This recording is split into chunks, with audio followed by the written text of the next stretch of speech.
Hi guys, there are so many vulnerable people in society. The disabled, asylum seekers, hungry children, low-paid or zero-hour contract workers, for example.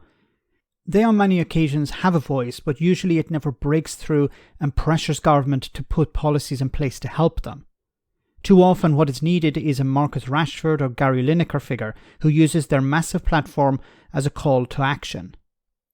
Someone who has a massive platform and is willing to use it is TV celebrity Vorderman.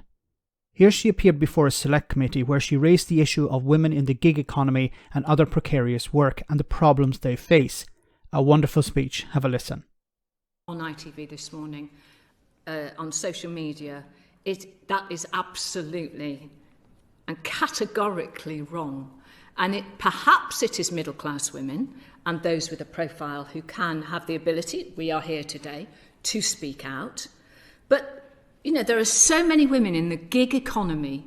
There are women at the moment who are struggling to make ends meet. There are women who aren't earning a lot of money. They are going through a cost of living crisis. They're worried about their children and their education. They're worried about energy bills. They might be single mothers. For them to then challenge their place of work because they're saying, I need help, and that place of work saying, sorry, love, we'll get a new one in. It's impossible for them, and they're the women who don't have a voice, and that's why the Select Committee and the work that you're doing is very important, and the work that Menopause Mandate is doing, and Karen is doing. I mean, it's critical. I think we're at a critical mass. That Jeremy Hunt last week, you know, we talked about the budget and we want more people to stay in the workplace. Really? Then why aren't your ministers here answering the Select Committee's questions? Why? Where are they? Maria Caulfield was having a cup of tea when we were having lunch over in Portcullis House. That's not much of an example, is it? You need people like this. You need celebrities, unfortunately, calling out politicians. And when it comes to what's ordinary workers are facing, the politicians don't care. In particular, the Conservative Party don't care.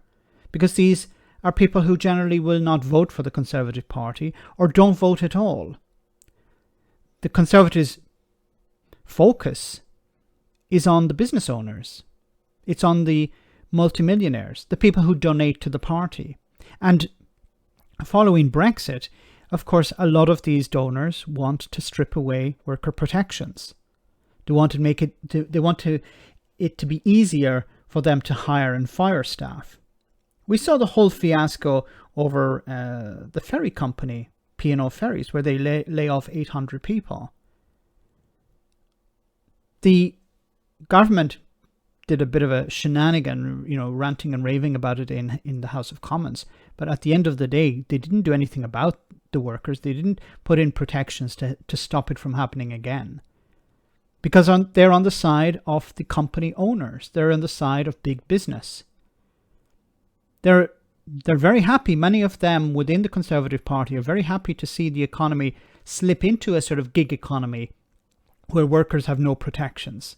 Where they're not even called workers, they're called partners or associates, where they have no protections, where the company can say tomorrow, we don't need you, you can stay at home.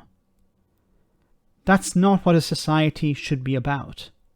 And it's great that there are people like Vorderman or Marcus Rashford or Gary Lineker who are standing up, using the platform that they have. And I think anyone who has a platform has a responsibility to call out these type of action by government, to explain to people what's really happening, and be a voice for the voiceless. Let me know in the comment section, guys, what you think. As always, your comments are greatly appreciated. Thanks a lot.